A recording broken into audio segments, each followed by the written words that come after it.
Assalamualaikum warahmatullahi wabarakatuh. Selamat siang. Saya Ingrid Dearini akan menemani Anda untuk informasi hari ini, Rabu 7 Juli 2021 di Palpos Channel. Berita pertama, jajaran Ditres Narkoba Polda Sumsel membongkar praktik pembuatan narkotika jenis pil Inex rumahan yang dikendalikan oleh pasangan suami istri di Jalan PSI Lautan, Lorong Kedukan Bukit, Kelurahan 35 Ilir, Kecamatan Ilir Barat 2, Palembang, Sabtu 3 Maret 2021 yang lalu. Kasus tersebut baru bae dirilis oleh Kapolda Sumsel, Irjen Pol Eko Indra Heri, Senin 5 Juli 2021.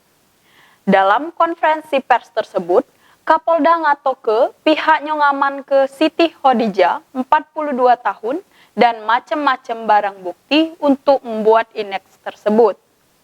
Sedang ke laki Siti, yakni M. Yusuf alias Usup, 39 tahun, saat penggerebekan tidak ada di rumah dan sampai saat ini masih buronan.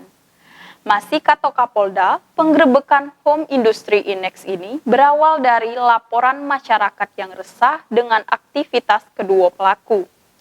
Perwira dengan 2 bintang di pundaknya ini negaske akan terus memerangi peredaran narkoba khususnya di wilayah hukum Polda Sumsel.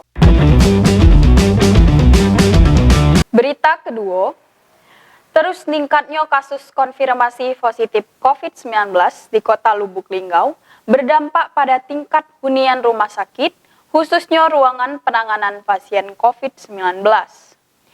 Per 26 Juni 2021, tingkat hunian di sejumlah rumah sakit di Kota Lubuk Linggau mencapai 90%.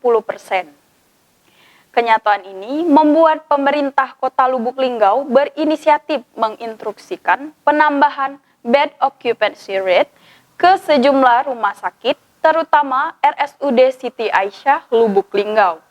Wali Kota Lubuk Linggau, Haji SN Pranaputra Sohe, yang juga Ketua Satgas COVID-19 Lubuk Linggau, dijumpai usai perayaan HUT Bayangkara di Polres Lubuk Linggau, Kamis 1 Juli 2021, ngatoke untuk menekan laju penyebaran COVID-19, dia minta masyarakat patuh dan mendukung kebijakan pemberlakuan pembatasan kegiatan masyarakat atau PPKM Mikro di Kota Lubuk Linggau yang secara resmi diberlaku ke 1 sampai 14 Juli 2021. Informasi tadi sekaligus menutup perjumpaan kita hari ini. Terus nanti ke informasi terbaru yang akan kami sajikan untuk Anda. Saya Ingrid Dearini, mohon undur diri. Terima kasih. Wassalamualaikum warahmatullahi wabarakatuh.